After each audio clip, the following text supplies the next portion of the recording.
for my reviewer. They are not the notes as much as cheat sheets to try and help me along. Okay.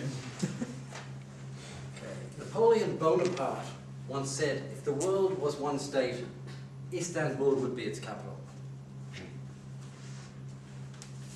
About a week ago, my wife and I decided to make a last-minute decision and spend New Year's Eve in Istanbul. So after some research, I booked a 3-day trip to Istanbul, flying Emirates return. So on the 31st of December, we flew out, arrived in Istanbul and at our hotel at about 8 p.m. Now, the first impression you get of Istanbul on arrival is one of a mega city, and a European mega city at that. Now, this was of great surprise to me because I was expecting to have an Asian feel or even an Arabic feel to Turkey.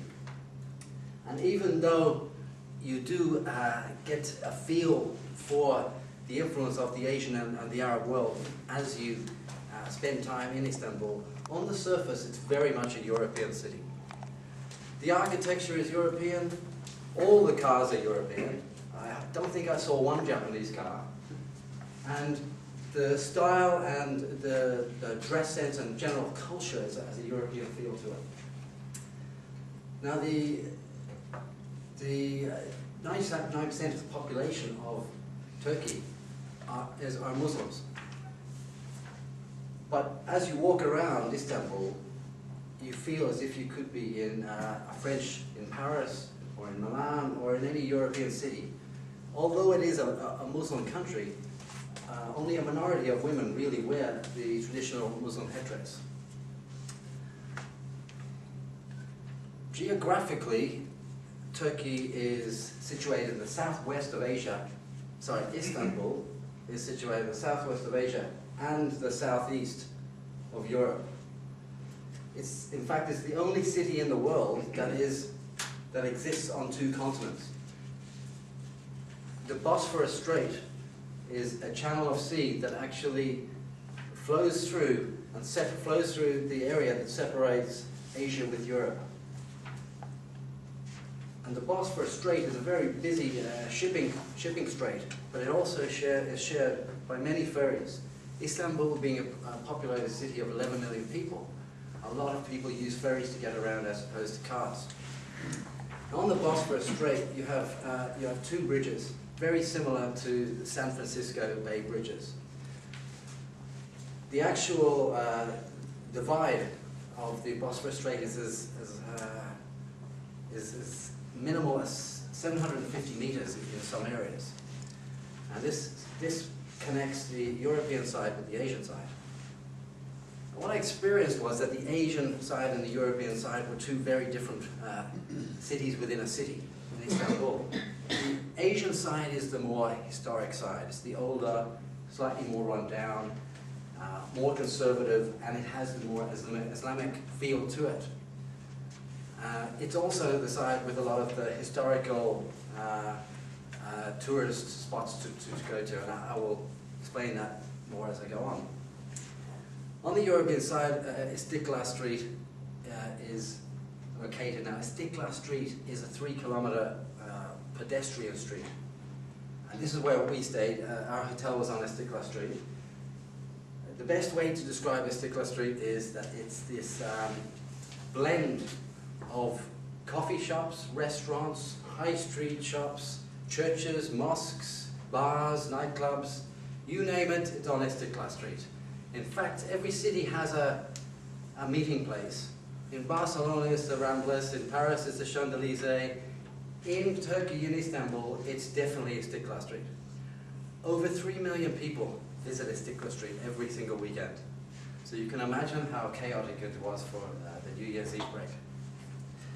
Now my wife loves shopping, and we spent a good bit of time on Istiklal Street. Every time we had to leave to go anywhere and get a taxi, we had to walk up this street. So I reluctantly went on a number of shopping tours with my wife on Istiklal Street. But what I really loved about it, and what I would recommend to anyone that goes, is sitting in a cafe, drinking some Turkish tea or Turkish coffee, smoking some shisha, and in true eclectic Turkish or Istanbul style, observing the world around you and really seeing the culture and getting the feel for the city. Historically, Istanbul has great history. Being the capital of the great Ottoman Empire, which existed from the 1400s for 400 years and ruled most of Europe and most of Asia, there is great history from this Ottoman era in Turkey, and no visit to Istanbul can be complete unless you go to the Great Ottoman Palace.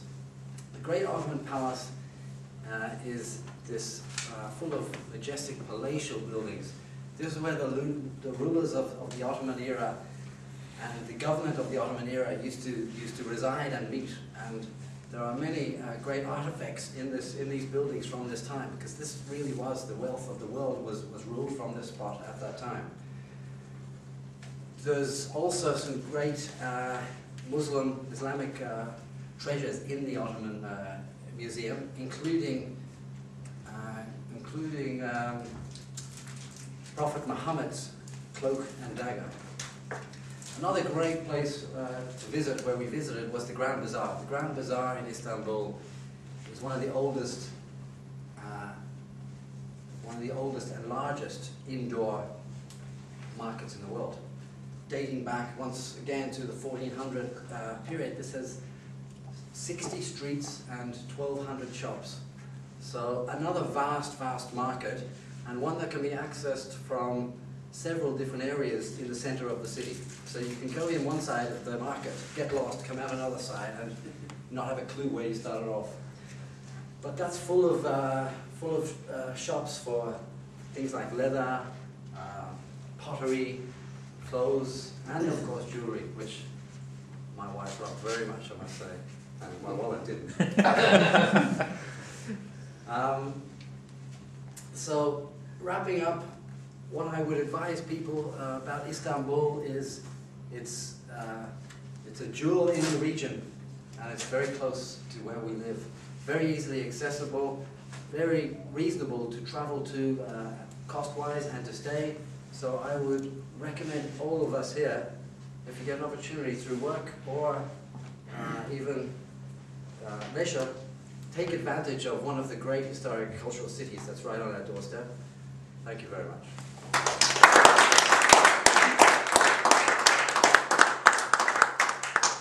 Thanks very much.